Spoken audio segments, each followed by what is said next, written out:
3-2 Texas Longhorns travel to Stillwater, Oklahoma to play the Oklahoma State Cowboys. They're a 3.5-point underdog to the Cowboys at home.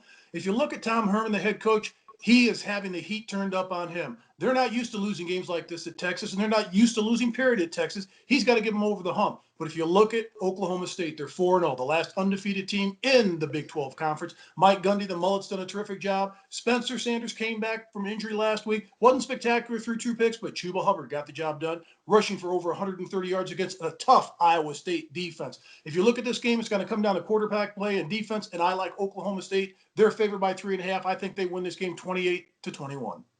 I was very impressed with Oklahoma State. Chuba Hubbard, he's rushed for 478 yards in only 4 football games, Mark, and their defense is outstanding. This is the thing that separates them from past Oklahoma State teams. They've always been able to move the football, but they've had problem on defense. This year, they're only giving up 12 points a game, but the amazing thing, on third down defense, which is critical, they're only giving up 19% completion on third down. That's unheard of, Mark. If you're around 32, 33%, you think you're doing great. That is why they're very good. Now let's turn to Texas. Before you start burying Texas, let's remember this. They lost by 1, and then they lost in overtime in their 2 losses. Sam Erlinger is their whole offensive football team.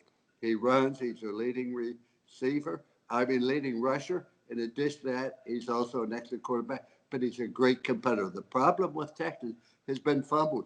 In a one game, they fumble on the 1-yard line on first down and go, or they would have won that football game. They're still a very good football team. They aren't great on defense, but I think Erlinger is such a great competitor. I look for Texas to upset Oklahoma State 34-31, even though the game's in Stillwater.